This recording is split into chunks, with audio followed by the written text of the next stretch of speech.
फिर बवाले बाए भाई। नमस्कार दोस्तों, आप देख रहे हैं भोजपुरी खबर लाइव। दोस्तों अभी अभी एक ऐसी खबर आ रही है जिसने सबको चौंका दिया है।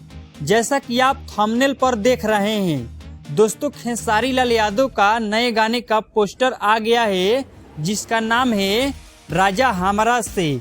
राजा हमरा से आखिर क्या है पूरी सच्चाई, चलिए हम आपको विस्तार से बताते हैं। भोजपुरी के ट्रेंडिंग स्टार खेसारी लाल यादव का धमाकेदार गाना राजा हमरा से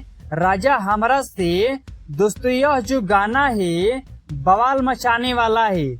सबसे बड़ी बात यह है कि इस गाने में खेसारी लाल के साथ नजर वीडियो में आएगी जिसका नाम है आकांक्षापुरी, और यह गाना आराध्या फिल्म के यूट्यूब चैनल पर 9 जनवरी को 6:30 बजे रिलीज किया जाएगा। तो आप सभी लोग तैयार रहिएगा, 6:30 बजे यह गाना बवाल मचाने वाला है। तो दोस्तों इस पूरी खबर पर आपकी क्या राय है, कमेंट बॉक्स में अपनी राय जरूर दीजिएगा।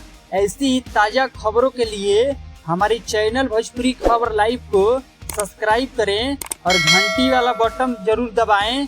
बहुत बहुत धन्यवाद।